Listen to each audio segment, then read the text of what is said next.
Talk of Podcast, podcast yang membahas tentang pemerintahan daerah.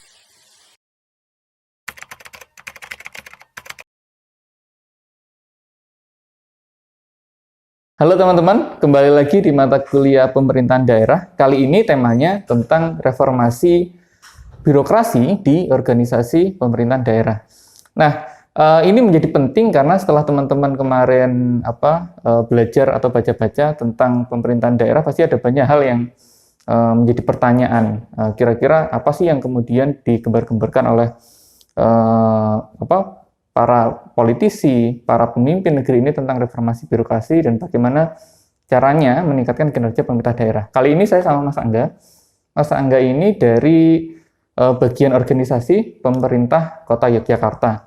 Mas Angga ini menjadi bagian dalam tim perbaikan atau reformasi birokrasi di pemerintah Kota Jogja. Itu ya Mas ya? Ya, kurang lebih seperti itu. Mas Angga ini saya kira menjadi narasumber atau teman diskusi kita yang tepat untuk membicarakan reformasi organisasi di Kota Yogyakarta. Mas Angga S1-nya di jurusan kampus sebelah ya. Sebelah mana Mas, ini kan di Indonesia Mas. Sebelah UNY lah. Mas Angga ini S1-nya di manajemen dan pelayanan publik. Dulu namanya administrasi negara. Dulu ya. Iya. Harus ada itunya ya. Iya.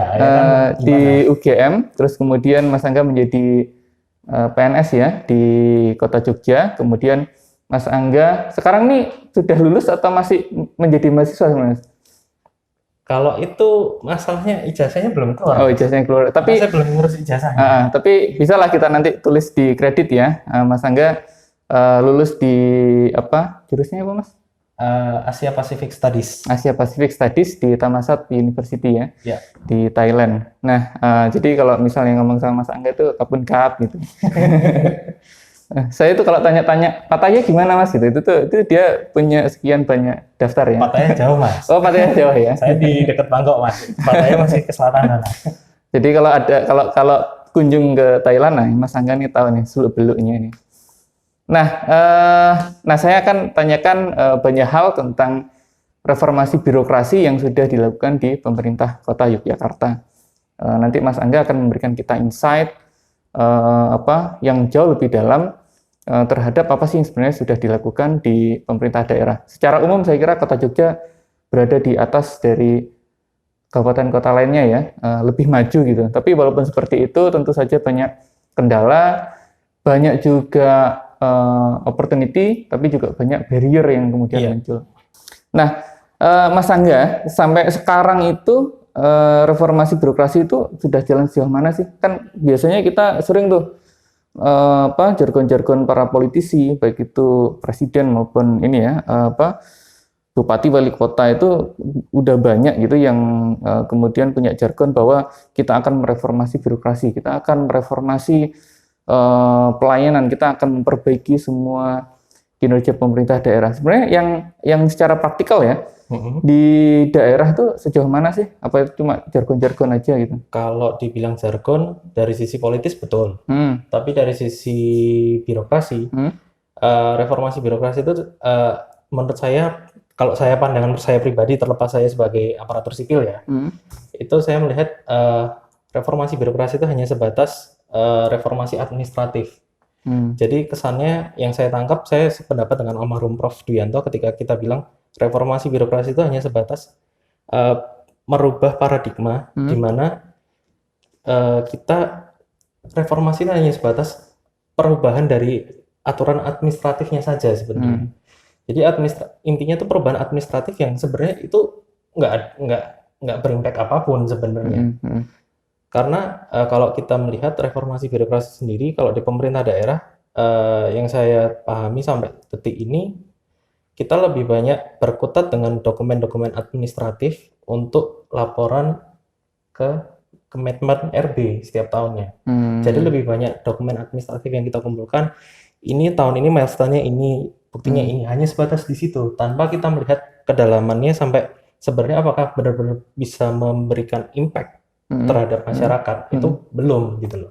Padahal kalau misalnya lihat area perubahan dalam rangka reformasi birokrasi itu kan sebenarnya mencakup semua aspek. Oh iya, kalau di reformasi birokrasi kan ada 8 area perubahan. Pertama pola pikir, kedua kelembagaan, ketiga regulasi dan perundang-undangan, keempat itu sumber daya manusia aparatur, kelima itu tata laksana, keenam itu akuntabilitas, 7 itu pengawasan, 8 itu pelayanan publik. Nah, dalam case saya, karena saya di bagian organisasi, kami di sini mengampu memang ada tiga subbag di bagian organisasi Setda Kota ya. Yang pertama itu kasubag kelembagaan dan anjap, yang kedua tata laksana dan pelayanan publik, yang ketiga itu reformasi birokrasi. Nah, memang di tempat kami, saya sendiri mengampu di kelembagaan dan anjap. Nah, ketika kelembagaan dan anjap dikaitkan dengan 8 area perubahan, itu ada di yang nomor 2, yaitu penataan kelembagaan. Nah, di penataan kelembagaan sendiri, itu sebenarnya sebetulnya kalau dibilang strategik, ya. Tapi seringkali agak gimana ya bahasanya ya. Kalau dari sisi keilmuan, itu ada yang namanya patologi birokrasi. Nah, it's happen in birokrasi. Jadi sebenarnya keinginannya atau tujuannya atau apa ya, prosesnya sebenarnya sudah dilalui. Prosesnya itu kita sudah melalui sebenarnya. Outputnya tapi hanya sebatas administratif. Hanya sebatas output administratif saja, tidak sampai ke kedalaman, sampai ke impact itu enggak. Belum. Jadi istilahnya kata-kata perubahan pola pikir, cara kerja itu belum terjadi sebenarnya. Perubahan pola pikir sudah mulai untuk sebagian orang ya, tapi kan belum bisa semuanya. Oleh karena itu di tempat kami kan ada yang namanya agent of change sebenarnya. Itu agent of change itu fungsinya untuk merubah menjadi tokoh di masing-masing unit kerja, OPD unit kerja untuk merangkul teman-temannya untuk bisa merubah pola pikir, mengajak untuk berubah. Berarti agen dalam artian agen? Iya. Orang? Iya. Dipilih karena apa itu? Biasanya karena yang bersangkutan memiliki ada kriteria, beberapa kriteria, terutama orang paling rajin sendiri gitu. Iya, enggak juga sih, tapi kita ngelihatnya lebih ke arah yang bersangkutan itu bisa menjadi tokoh panutan. Jangan-jangan yang dipilih yang senior lagi? Sebenarnya enggak juga ya. Tergantung bagaimana yang bersangkutan itu bisa merangkul teman-temannya yang ada di sana untuk ikut. Dia seakan-akan dituntut menjadi motor ya? Iya, betul. Motor dari perubahan. Betul. Itu apa Mas? Selain orang kan biasanya kan ada orang yang berdebat sistem dan personil ya. Iya. Orangnya dulu yang dirubah atau sistemnya dulu. Tapi kalau dilihat dari sisi perspektif bagian organisasi berarti kan sistemnya dulu yang dirubah nih. Organisasinya dulu, sistem itu nanti mengikuti di belakang. Jadi gitu. Yang pertama adalah kita harus melihat dari mandatorinya, mandatori peraturan perundang-undangannya dulu. Kemudian kita menurunkan ke desain organisasinya, kemudian struktur. Setelah struktur itu nanti ada kalau tidak salah, sebentar ya, struktur. Kemudian ada proses bisnisnya itu yang nomor 4. Yang nomor 5 itu nanti ada analisis jabatan, yang ke-6 itu ada uraian jabatan, yang ke-7 spesifikasi. Nah, pasca spesifikasi jabatan yang nomor 7 tadi, baru nanti kita melihat sistemnya. Sistemnya bisa disesuaikan sampai sejauh mana. Terus kemudian personil itu ditempatkan ya. Iya. Dan itu yang kemudian diharapkan secara general ya. Secara general atau secara spesifik ya. Secara general yang kemudian bisa merubah arah dari atau kinerja yang lebih baik dari instansi publik gitu. Iya, tapi masalahnya gini, ketika kita melihat perubahan paradigma di misalkan di birokrasi ya terkait dengan reformasi birokrasi, itu agak sulit kita melihat di mana sebenarnya agent of change itu benar-benar bisa memberikan implikasi, gitu loh. Jadi sebenarnya kembali lagi karena ada patologi birokrasi itu yang kalau di pemerintah daerah itu biasanya cukup kuat gitu loh. Misalkan ada yang blok sini. Nah, itu kan ada kepentingan politis di situ biasanya, dan itu justru menghambat untuk perbaikan kinerja ke depannya. Kalau misalnya nih, kan teman-teman nih mahasiswa, mungkin ada juga orang tuanya mahasiswa yang kemudian ingin merasakan reformasi birokrasi itu sejauh mana sih gitu. Kira-kira publik itu bisa melihat itu dari mana sih tampak depannya itu? Tampak depan dari reformasi birokrasi itu yang tadi dari 8 area tadi yang saya sebutkan, yang paling terlihat itu nomor 8, yaitu pelayanan publik. Sebagai contoh di kota. Di kota itu sekarang kami sudah soft launching MPP, Mall Pelayanan Publik. Jadi semua administrasi, pelayanan administrasi itu sentral di satu gedung. Mm-mm. Nah, ketika misalkan saya sebagai masyarakat ingin mengajukan layanan IMB misalkan, saya datang ke DPM-PTSP, Dinas Perizinan dan Penanaman Modal Terpadu Satu Pintu. Saya datang ke sana, saya mengajukan ini berkas saya ke satu loket untuk mengurus IMB. Setelah itu sudah saya cukup berhenti di situ. Data itu nanti yang bermigrasi ke OPD masing-masing. Jadi nanti saya cuma terima ketika ini sudah selesai, saya juga cuma tinggal terima di satu loket itu juga. Itu ya cara yang paling itu cara yang paling terlihat saat ini untuk bisa diketahui oleh publik. Nah, kemudian tapi kan itu kan ini ya, itu kan proses yang panjang. Nah, proses panjang itu sampai sekarang itu gimana caranya untuk bisa ke arah yang tadi di depan tadi? Nah, arah untuk mencapai dari DPM-PTSP apa yang sudah dilakukan itu banyak sekali. Misalkan kita pada saat 2019 ya, Pak, pada saat saya kembali ke organisasi itu, kita coba melihat laporan hasil evaluasi dari Kemenpan RB. LHE dari Kemenpan RB itu menyebutkan bahwa organisasi perangkat daerah di Kota Yogyakarta itu belum sinkron dengan RPJMD. Nah, itu kan jadi satu temuan tuh. Ketika temuan itu kita tindak lanjuti lebih lanjut, ternyata antara RPJM dengan pembentukan OPD itu memang tidak linear lah istilahnya. Pembentukan OPD itu maksudnya fungsi-fungsinya OPD? Iya, dinas badan sekretariat itu nggak linear untuk mensupport dari visi misinya dari RPJMD. Oleh karena itu, kemudian kita coba evaluasi tuh waktu itu, 2019. Kami coba menggunakan instrumen dari Menpan RB, itu coba bisa dilihat dari Permenpan RB terkait tentang penyusunan proses bisnis. Nah, dari penyusunan proses bisnis itu, kita coba breakdown nih. Misalkan, visi misi dari wali kota, itu kan ada total nanti ada 13 sasaran dalam RPJMD di Pemkot. Dari 13 itu nanti kita breakdown. Breakdownnya gimana? Mana yang proses dari 13 itu, mana yang masuk dalam proses utama, mana yang proses manajerial, mana yang proses supporting. Lalu kita nilai OPD-nya.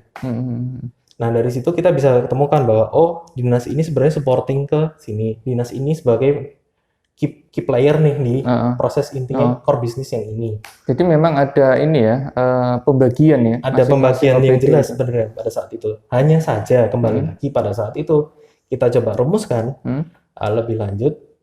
Permasalahan yang muncul sebenarnya adalah kami memang menemukan banyak yang tidak terkait. Dalam artian seperti ini. Kita berbicara untuk misalkan satu sasaran ya, dari 13 tadi kan ada satu sasaran, kita berbicara terkait dengan pengentasan kemiskinan. Nah, pengentasan kemiskinan itu core leading-nya siapa? Core bisnis itu kan berarti kan pengentasan kemiskinan, dia ada OPD yang harusnya menjadi leading sektor di situ. Dinsos misalnya. Misalkan Dinsos seperti itu. Dinsos sebagai leading sektor itu berarti kan dia punya fungsi utamanya untuk menurunkan angka kemiskinan. Nah, supportingnya siapa? Manajerialnya siapa? Itu kadang nggak sinkron di situ, kadang-kala. Atau mereka jalan sendiri-sendiri? Iya, jalan sendiri-sendiri. Yang kami temukan karena program kegiatan itu lebih banyak, sorry to say bahwa program kegiatan lebih banyak pada output, sebatas output. Saya misalkan dana sudah keluar, ya sudah selesai. Tapi tidak melihat implikasinya sampai sejauh mana. Iya, nggak lihat misalnya kalau dalam konsep itu kan ada outcome, ada benefit, ada impact misalnya kan. Jadi yang penting dana sudah tertransfer atau dana sudah keluar, sudah ada SPJ, urusan selesai. Sudah selesai, udah. Kita tidak bisa melihat bahwa ini memberikan implikasi sebenarnya kepada masyarakat. Tapi kan sebenarnya kan kalau dari sudut pandang reformasi birokrasi itu kan ada pengawasan juga sebenarnya. Ya ada, memang ada, tapi misalnya saya tidak dalam kapasitas untuk melihat pengawasan seperti apa ya. Yang saya lihat di sini adalah sebenarnya ruh dari awal dari si OPD itu sebenarnya arahnya di mana sih? Roh awalnya apa, dia objektifnya kemana? Nah, itu yang harusnya dibuat sinkron, dan itu harus sinkron juga sama RPJMD ke depannya. Memang ini ya, mungkin buat teman-teman juga ya, kadang-kadang yang kita lihat ya sebagai publik secara umum kan yang penting outputnya gimana nih Iya, gitu. Tapi ada proses yang bulat ya dalam bahasa Iya, Jawa ya. proses Teknokrasi yang ruwet yang kemudian ini juga nanti ada singgungan-singgungannya dengan berbagai macam isu, terutama misalnya jabatan, kemudian personil, siapa mendapat apa, siapa yang bertugas apa gitu. Belum lagi bicara tentang proses politik yang ada di baliknya. Jadi reformasi birokrasi bukan hanya unsur-unsur teknokratis, tapi jauh lebih teknokrasinya jembelut, apalagi dengan berbagai macam kepentingan yang ada di dalamnya. Betul. Nah, dari ke semua keruwetan yang tadi, yang sebenarnya sudah dipanjang lebarkan ya oleh Mas Angga tadi, sebenarnya Mas, muaranya itu kan ada di bagaimana penataan kelembagaan itu sebenarnya. Yeah. Untuk mencapai ke yang tadi tujuan-tujuan tadi. Nah, sebenarnya apa sih yang saya kira ya teman-teman buat informasi aja ya. Saya kira Kota Jogja itu jadi salah satu barometer kemajuan ya. Tata kelola kelembagaan yang paling bagus saya kira di Indonesia. Nilainya itu lakibnya selalu dapat A terus ya. Saya juga bingung tuh. Entah gimana kerjanya ya, mulai dari provinsi sampai ke kota atau kabupaten itu juga sebenarnya ya, tapi provinsi, kota itu menjadi sorotan tempat orang untuk datang belajar gitu. Jadi benchmarking biasanya. Ya, benchmarkingnya itu kayaknya kalau nggak ke Pemprov ya ke kota gitu. Ya Pemprov kota gitu. Tergantung dia ingin carinya apa. Kalau ingin carinya itu sumber-sumber di kota, misalnya dari kabupaten mana gitu di luar Jawa, pasti larinya ke jadi rujukannya pasti ke tempatnya Mas Angga ini. Jadi sebenarnya Mas, di balik itu semua gitu, penguatan kelembagaan ini seperti apa Mas? Ini. Jadi sebelum itu saya jawab, intinya dari keruwetan di reformasi birokrasi itu sebenarnya ada dua hal menurut saya ya. Yang pertama dari sisi aspek perencanaan, yang kedua dari sisi kelembagaan.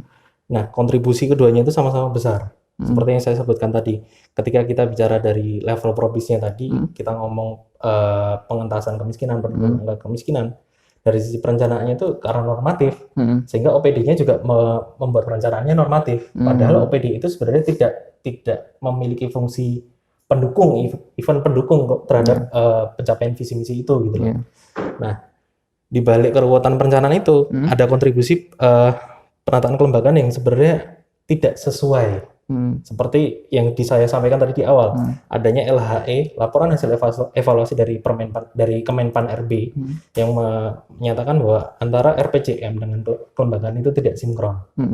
Nah, ketika kita berbicara itu tidak sinkron, itu implikasinya sangat banyak, Mas. Jadi, misalkan kita ngomong masalah paling simpel ya, contoh yang lain, kita ngomong masalah perizinan.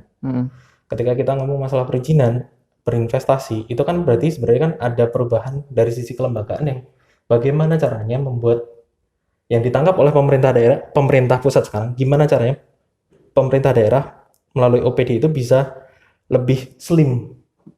Nah, yang lagi digembar-gemborkan sekarang nih, itu adalah penyederhanaan birokrasi.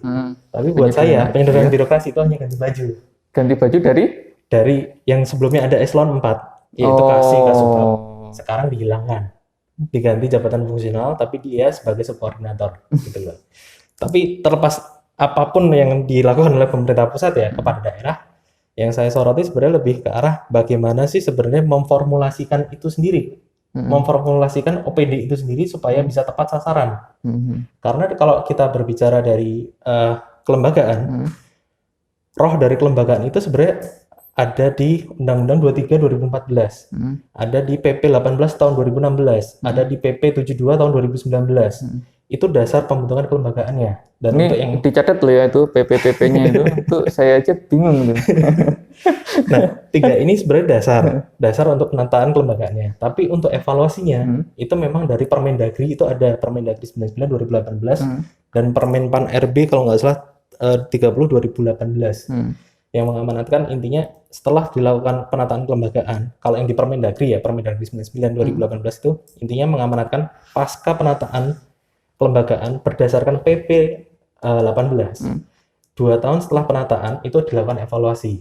Kalau dari Permenpan RB yang 30 2018 itu intinya lebih ke arah memang dilakukan evaluasi pasca 3 tahun setelah penataan, tapi tidak disebutkan basisnya. Ini startnya apa. Kapan nih? Startnya? Nah, startnya setelah Permenpan itu? Setelah PP 18. Setelah PP ya? PP 18 2016. Makanya untuk kes kota kemarin 2016 kan kami sudah melakukan penataan.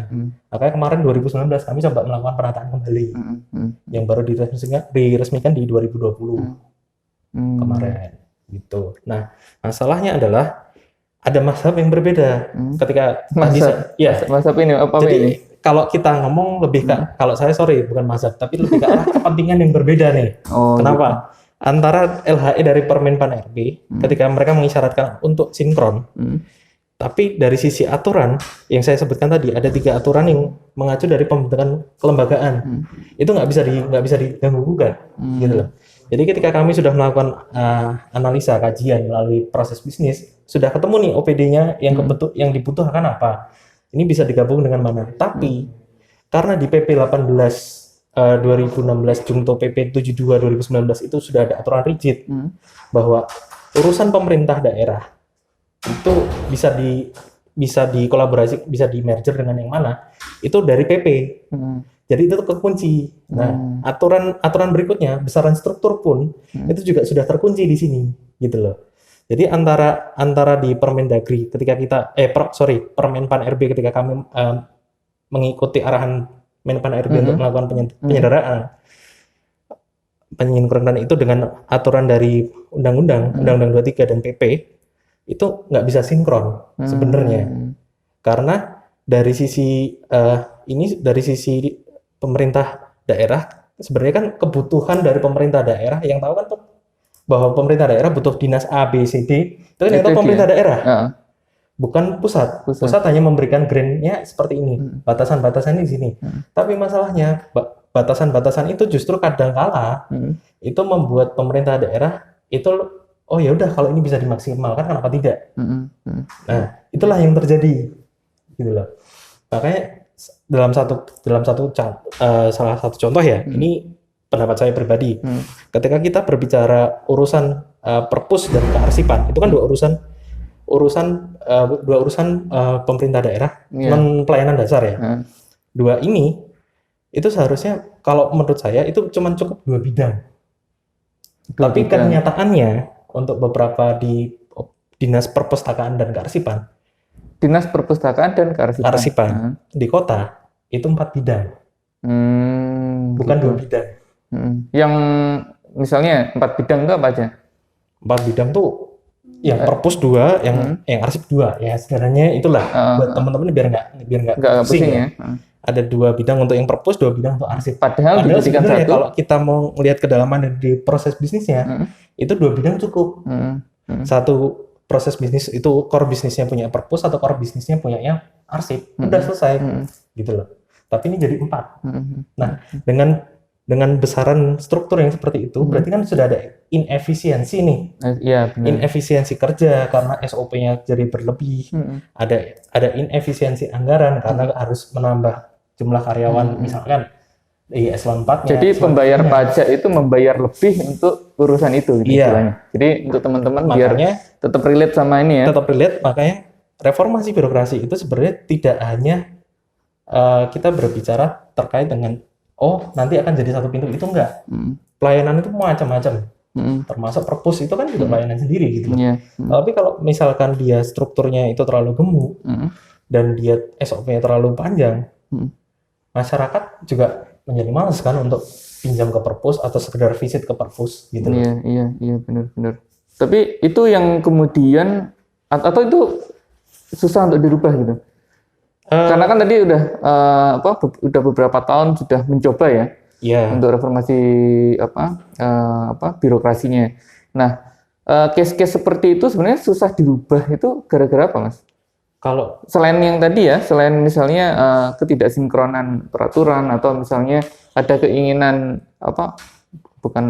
ada lokalitas yang diinginkan oleh para pejabat atau para pemegang kepentingan di situ bahwa misalnya urusan struktur tadi ini butuhnya memang 4 bidang. Ternyata ini butuhnya 2 bidang menurut tim dari organisasi. Tapi apa sih yang susah? Kenapa itu susah untuk dirubah gitu? Jadi selain adanya memang mungkin kepentingan ya konflik of interest dari kami. Atau Ya, memang kebanyakan ini Mas, udah kebanyakan orang yang sudah waktunya menjabat misalnya. sebenarnya sih enggak sih ya. Kalau dari sisi anjapnya sih saya melihat belum. Dalam artian gini, untuk yang NIP NIP ya, nomor induk pegawai ya, itu di angkatan 2010 itu memang sebagian besar sebenarnya sudah menjabat.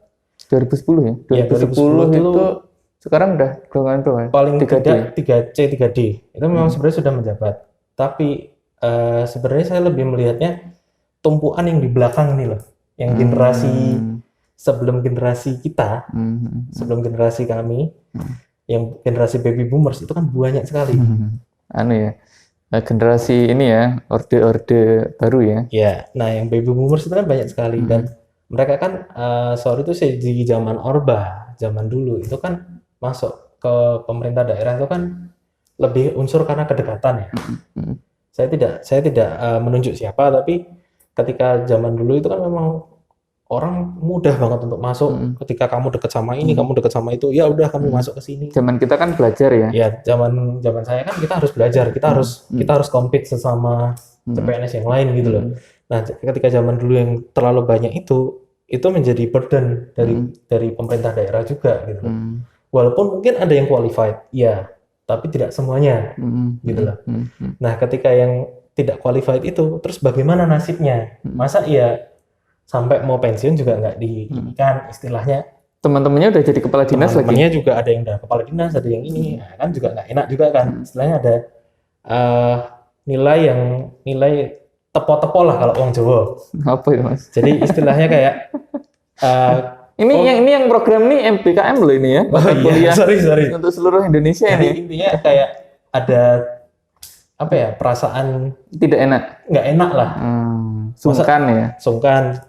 Kita satu angkatan, masa ya aku udah sampai sini kamu masih di bawah. Iya. Tapi kan juga harus dilihat juga. Ada sih waktu itu salah satu contoh sekarang namanya di kota itu namanya Pak Kris. Pak Kris itu dulu kabak organisasi, terus sekarang jadi kepala BKP SDM. Nah, yang satu CPNS angkatan beliau itu ada yang memang karena masuknya dari SMA, sedangkan Pak Kris itu masuk dari S1. Ya temannya Pak Kris itu yang satu angkatan ya masih di BKP SDM, ya masih di posisi yang sama sampai sekarang gitu. Terus sekarang si kepala BKP dia udah menjadi kepala kepala BKP SDM dan sekarang jadi PLT asisten umum. Tapi kan maksudnya karena mungkin yang bersangkutan temannya satu angkatan ini, yang beliaunya ini mungkin karena SMA ya, jadi kan nggak bisa berkembang nih. Nggak bisa berkembang. Jadi ya sudah. Tapi kan terlepas dari itu, kebutuhan dari yang lain itu kita mencoba mengeneralisir. Berarti kan sebenarnya banyak tuh case-case kayak gitu tuh sebenarnya. Dan bisa jadi mungkin ketika yang bersangkutan mungkin masuk waktu itu SMA, terus kemudian dalam perjalanannya oh ya udah dia mengembangkan diri gitu ya, mengembangkan kompetensinya dengan sekolah dan segala macamnya, kemudian bisa S1, S2 malahan. Tapi kan otomatis kan menaikkan pangkat golongannya jadi lebih tinggi dan dia memiliki kelayakan untuk mengisi posisi tertentu gitu kan. Jadi sebenarnya juga merit ya. Merit sistemnya tetap ada sebenarnya, tapi di satu sisi merit system juga itu berat karena kita belum bisa secara fair menilai seperti yang talent management pool yang dicanangkan oleh LAN sebenarnya. Gitu. Jadi itu ini ya, bagaimana sih usaha-usaha yang sudah dilakukan oleh pemerintah daerah ya, terutama ya khususnya di pemerintah Kota Jogja. Tapi saya kira ya teman-teman, memang Kota Jogja itu levelnya ada di misalnya di atasnya, yang lain-lain itu ada di bawah. Jadi sebenarnya apa yang sudah dilakukan oleh Pemkot Jogja itu sebenarnya memang sudah melampaui apa yang dilakukan oleh pemerintah daerah yang lain. Teman-teman bisa cek ya. Saya kira ini bukan hanya di unsur administratif laporan ya, tapi secara real memang kinerja pemerintah, atau bukan hanya sampai, kita nggak usah ngomong sampai kinerja, atau grand design dari pembangunan kelembagaan sampai ke personil, memang Pemkot Jogja itu memang jauh di ini. Walaupun istilahnya, walaupun sudah maju, tapi memang masih banyak sekali masalah-masalah yang banyak. Iya, PR apa sih yang harus diimprove ya? Perbaikan-perbaikan apa yang perlu dilakukan di Pemkot Jogja ini ternyata masih banyak. Kalau di pemerintah daerah yang lain jauh lebih banyak lagi. Oh iya, saya paham itu. Nah, terakhir kita sebenarnya juga perlu untuk mendiskusikan yang isu terbaru ya, tentang penyederhanaan birokrasi. Sebenarnya kalau menurut saya sih pemangkasan ya, biar lebih gampang gitu. Istilahnya terlalu banyak cabang, mulai dari eselon 1, 2, 3, dan 4. Itu kan cabangnya banyak, rantingnya banyak sekali. Ini sebenarnya udah ini ya, mungkin Ini masalah lagi ongoing nih, sekarang iya. lagi ongoing soalnya. Ini masalah birokrasi sejak dulu ya. Iya. Kalau mungkin teman-teman yang orang-orang administrasi publik pasti pernah dengar tentang birokrasi Weber yang kemudian harus spesifik, harus rigid gitu misalnya. Nah, yang sekarang diarahkan bukan lagi seperti itu, tapi diarahkan jauh lebih cair, lebih fleksibel gitu. Kalau misalnya sekarang kan terutama banyak perusahaan-perusahaan startup yang kemudian mereka nggak punya struktur, bahkan Ya, mereka berdasarkan tim-tim kerja gitu. namanya task force ya. Task force. Nah, ini yang kemudian menarik karena belakangan banyak yang ingin meniru. Nah, saya kira apa yang muncul di perusahaan-perusahaan startup yang baru ini ingin dicoba gitu. Apa kira-kira diaplikasikan kalau di pemerintah seperti apa? Nah, itu. Kalau misalnya di pemerintah itu kata-katanya mungkin penyederhanaan ya, tapi saya kira tujuannya jauh ke depan itu ya tentang bagaimana tim kerja yang ada di daerah itu atau di instansi publik itu jauh lebih cair, fleksibel gitu, jauh lebih bisa berkembang gitu. Bukan hanya berdasarkan struktur yang rigid, kemudian pekerjaan yang spesifik gitu. Nah, itu gimana, Mas? Nah, itu kan kalau dari sisi akademisi ya.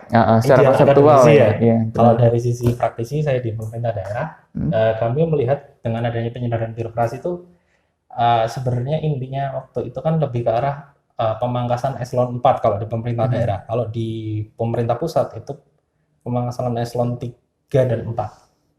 Jadi menyisihkan 2 eselon di atas. Kalau di pusat berarti kan eselon 1 sama eselon 2 yang masih. Nah, istilahnya ya, bayangannya ya, eselon 1 itu sesmen ya. Sesmen, kemudian dirjen itu eselon 1 atau 2?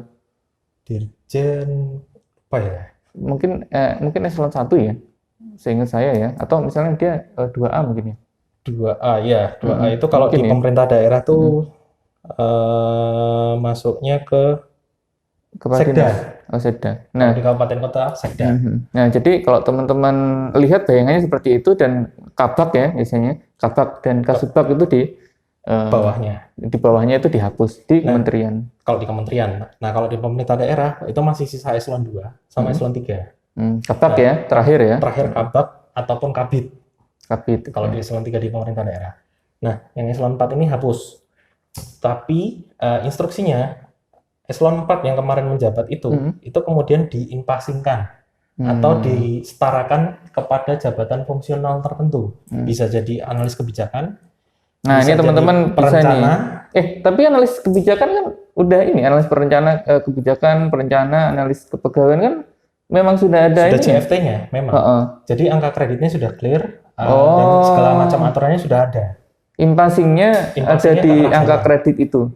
Iya, nantinya. Salah satunya nanti teman-teman kalau sudah memang passionnya ada di pemerintahan, saya saranin kalau bisa masuk ke JFT. Jangan JFU kayak saya, rugi. Kenapa kalau JFT? JFT itu lebih fleksibel, lebih enak, lebih mudah. Karena apa? Angka kreditnya itu lebih cepat, lebih gampang. Sebagai contoh, misalkan nih, analis kebijakan. Dalam waktu 2 tahun itu udah naik pangkat. Sama kayak dosen kan berarti. Padahal kalau di yang fungsional umum, pelaksana kayak saya, itu 4 tahun baru naik pangkat. Gitu loh. Nah, tapi bedanya kan harus ngumpulin angka kredit, Mas. Iya, ngumpulin angka kredit, tapi kan lebih gampang kalau yang analis kebijakan. Itu hampir sama kayak dosen. Karena publikasi, misalkan nih, saya publikasi kan Nata Praja. Itu poinnya bisa 15 sendiri, Bos. 15 itu lumayan. Padahal satu ketika saya mau naik angka kredit itu cuma 150. Lah berarti kan kalau saya publikasi 2 kali setahun, berarti kan udah 30. Padahal itu 1 semester. Kalau 2 semester, berarti kan udah 2 tahun pasti bisa naik pangkat kan? Gitu loh. Dengan sederhananya seperti itu. Padahal kalau yang JFU itu kan lama nih 4 tahun. Nah, kembali ketika tadi penyetaraan. Nah, yang penyetaraan ini eselon 4 yang dihapuskan tadi itu disetarakan dengan JFT level muda. JFT level muda beda ya, teman-teman. Jadi Pertama apa? Pratama. JFT yang pertama itu JFT itu ada dua, ada yang ahli, ada yang terampil. Ya. Nah, untuk yang S1, starting di strata 1 itu masuknya ke ahli. Nah, ahli ini ada 4. Ada 4 nih. Yang pertama posisinya itu ingat ya analis, itu ya. Misalkan ahli pertama, yang kedua ahli muda, yang ketiga ahli madya, yang keempat ahli utama. Itu yang keempat, yang terakhir paling tinggi. Persis mirip ini ya, nomenklatur peneliti ya? Iya, betul. Nah, yang eselon 4 tadi itu kan masuk ke muda nih. Nah, ketika muda sebenarnya dia kan harus mengumpulkan angka kredit melalui JF-nya itu, tapi dia memiliki beban tambahan sebagai subkoordinator kelompok substansinya. Jadi misalkan sebagai contoh nih, saya di bagian organisasi itu ada tiga subbab. Yang pertama kelembagaan Anjab, yang kedua itu RB, yang ketiga itu pelayanan, tata laksana dan pelayanan publik. Nah, misalkan nih, karena di kota itu ada Kasubag RB, nah nanti Kasubag RB itu diganti jadi analis kebijakan, ya kan, muda, ahli muda, dan dia sebagai subkoordinator untuk kelompok substansi reformasi birokrasi. Oh, gitu. Stafnya berubah semua? Stafnya tetap, di bawahnya tetap. Bukan jadi CFT? Belum. Ini yang tadi ya. Makanya ini kan proses. Berubah wajah ya? Nah, makanya pada fase awal ini kan cuma berubah wajah menurut saya gitu loh. Benar. Tapi sebenarnya kalau kita mau lihat esensinya sendiri dari reformasi birokrasi, dari penyederhanaan birokrasi, yang dinamakan penyederhanaan birokrasi itu apa sih? Gitu loh. Kalau menurut saya pribadi, penyederhanaan birokrasi itu lebih ke arah bukan dari sisi, ya memang benar sih, organisasinya harus kita tata, betul. Tapi esensinya sebenarnya bukan dari situ, bukan hanya dari situ gitu loh. Tapi ada penataan tata laksanaannya. Bagaimana proses SISDUR, sistem dan prosedur kerja itu bisa diperingkas sehingga memudahkan dari pengguna layanan untuk mengakses layanan, gitu loh. Makanya kita sudah mulai nih di kota pakai di MPP, mau pelayanan publik, semua pelayanan administrasi kita datang cuma satu loket, udah tinggal pulang, nanti besok lagi ambil di satu loket itu, udah selesai. Itu yang namanya penyederhanaan sebenarnya. Tapi proses di balik itu kan panjang nih. Ada perubahan sistem dan segala macamnya. Nah, hal itu yang seharusnya menjadi titik yang paling penting yang harus disorot oleh pemerintah. Bagaimana caranya merubah SISDUR, sistem dan prosedur tata laksana itu seminimal mungkin sehingga lebih mempermudah dari pengguna layanan. Bukan hanya sebatas ganti wajah dengan penyederhanaan pemangkasan eselon 4. Eselon 4-nya diganti JFT, tapi dia masih berhak untuk istilahnya sebagai subkoordinator. Dan posisi juga berarti kalau seperti itu SISDUR-nya juga tidak berubah, gitu loh. Padahal ketika kita, tapi kan dia nggak berhak untuk tanda tangan ini ya? Memang nggak berhak, nanti langsung ke atas. Tapi kan justru dengan dia tidak berhak, terus fungsinya apa? Oh iya benar. Kamu tak bayar misalkan remun segini, tapi 25%-nya remun tuh remunerasi ya? Remunerasi ya, jadi perbaikan itu tambahan penghasilan pegawai lah istilahnya. Nah ini terus fungsimu apa kalau semuanya langsung naik ke atas? Gitu loh, dia cuma koordinator aja kan. Akhirnya dia jadi controller mungkin? Controller iya, tapi misalnya ada masalah masuk dia dulu, kemudian kabaknya. Iya. Tapi sama aja. Tapi kan sama aja. Harus lewat satu meja itu. Iya kan? Iya, terus apa fungsinya coba? Kalau menurut saya, oke lah kalau itu memang mau dibuat CFT, ya CFT semua, ayo ke depannya. Tapi dalam artian, habis itu yang perlu ditata adalah SISDUR-nya. Dan ketika itu semua CFT, itu tolong harus lebih jelas. Dalam artian gini, ketika kita CFT, itu kan kita ngumpulin angka kredit ya teman-teman. Angka kredit itu harus tersedia. Kalau tidak tersedia, itu kita harus kembali ke pelaksana, ke JFU. Berarti kita membuang angka kredit yang sudah kita miliki, kita kembali ke starting awal lagi. Gitu. Ya kan rugi kan? Misalkan saya udah 3B nih, mau naik ke 3C, tapi saya nggak bisa nih ngumpulin angka kredit dari AK. Dalam 2 tahun saya nggak bisa ngumpulin, saya kembali lagi ke JFU. Saya sebagai analis jabatan, katakanlah. Kalau gitu, saya udah 3B, padahal udah jalan 2 tahun nih. Saya 4 tahun lagi baru bisa naik ke 3C dong. Berarti saya buang 2 tahun. Rugi dong saya. Gitu loh. Jadi sebenarnya JFT itu ini ya memang posisinya agak unik ya, karena karena pekerjaannya pun itu karena Lebih substansi teknis sebenarnya. substansi, jadi sebenarnya nggak harian pun nggak apa-apa. Ini Nggak cocok masalah. untuk yang Basisnya WFA output itu ya? ya. Iya. Basisnya output. Tapi ya memang dalam pelaksanaan beberapa tahun ini memang JFT itu kayak jabatan yang seakan-akan itu orang-orang yang apa ya, malas. Dia biasanya karena dia berbasis target kan. Iya. Akhirnya ya udah dia kerjanya di kantin, mungkin Kelihatannya kayak ngopi-ngopi sepele gitu. gitu. Karena dia Basisnya basisnya output. output. Yang Gitu penting loh. hari ini selesai, tanggal ini Outputnya sekian. terpenuhi, bisa masuk angka kredit, udah selesai. Dan itu kebanyakan belum disadari posisi itu. Belum. Yang sebenarnya juga sangat penting sekali. Padahal itu sangat strategik, terutama yang analis kebijakan ya. Itu sangat strategik gitu loh. Karena dia bisa langsung memberikan telaah langsung ke wali kota kalau di pemerintah daerah. Saya kira ini mungkin untuk ke depan ya, barangkali nanti pelayanan itu udah diganti dengan elektronik, kemudian akhirnya personil itu semakin menyusut, berkurang, dan akhirnya mungkin semua jadi JFT itu. Nah, itulah makanya PR-nya sebenarnya selain dari sisi kita berbicara pembenahan SISDUR, itu harus ada jelas roadmap yang jelas terhadap pelayanan publik ke depannya, gitu loh. Karena kan salah satu area di perubahan di RB, reformasi birokrasi itu kan pelayanan publik. Makanya kemarin saya juga sempat ngobrol diskusi dengan Kasubag Tata Laksana, kan kita harus melihat ketika ini MPP itu sebenarnya cuma tools. Tools di mana ketika kota Jogja itu sudah punya JSS, Jogja Smart Service, itu semua layanan kita Masih bisa akses akan lewat ya? situ. Masih akan ya? Kita sudah bisa. Oh, Dari udah ya? JSS kita bisa. Tinggal download aplikasi JSS di Android atau iOS. Nanti kita bisa Terus saya bukan warga kota sih. Nggak. Oh ya beda gitu loh ya. Maksudnya ketika misalkan akte kelahiran anak daftarin lewat JSS, udah nanti kita tinggal print sendiri bisa. Itu bagi kita yang melek teknologi.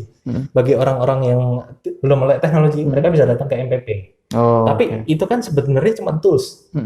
Tools melalui elektronik ataupun tools melalui manual. Tapi roadmap ke depannya itu harus kita pikirkan. Pelayanan publik itu harus yang ideal seperti apa sih? Gitu loh. Makanya yang ideal seperti apa itu nanti kan bergantung dari SISDUR-nya juga. Itu sebenarnya kerangka yang ya kalau dibikin mind map ya ribet sebenarnya, tapi it's worth it kalau mau dibuat contoh buat judul skripsi gitu. Kalau mau silakan. Jadi nanti memang ya ini barangkali memang di endingnya hampir semua itu kita bicara tentang bagaimana kemudahan layanan. Ya, betul. Doing business index kita itu pasti akan jauh lebih baik ya daripada sebelumnya. Kalau biasanya seorang pengusaha nih untuk penutupnya, untuk apa? Seorang pengusaha itu biasanya membawa sekian map untuk dinas A, dinas B, dinas C, untuk membuat perizinan dan sebagainya. Mereka harus datang satu pintu, itu akan sangat menguras energi, menguras waktu. Doing business index kita pasti orang pasti akan malas untuk memulai usaha. Kita lebih rendah daripada Thailand dan Vietnam. Jadi itu yang membuat orang malas berusaha. Betul. Orang punya uang misalnya 10 juta itu kan kalau misalnya dibuat tempat jualan kecil gitu, yang kemudian dia bisa bayar pajak, kemudian dia perlu perizinan tuh mudah gitu. Tapi nyatanya karena ngurus itu aja udah menghabiskan sekian banyak uang, menghabiskan banyak energi, akhirnya apa? Orang sudah malas lagi untuk hanya memulai berusaha. Betul. Jadi terakhir tentu saja apa yang sudah disampaikan oleh Mas Angga tadi itu bisa membawa insight yang jauh lebih luas lagi, yang lebih dalam lagi tentang bagaimana sih reformasi birokrasi yang selama ini kadang-kadang sering menjadi jargon saja.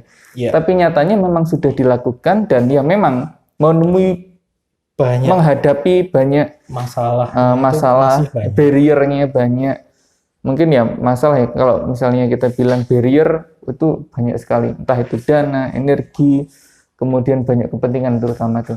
Saya kira kita ucapkan terima kasih ke Mas Angga sudah memberikan berbagai macam gambaran kepada kita ya, dan juga terutama teman-teman yang memprogram mata kuliah ini.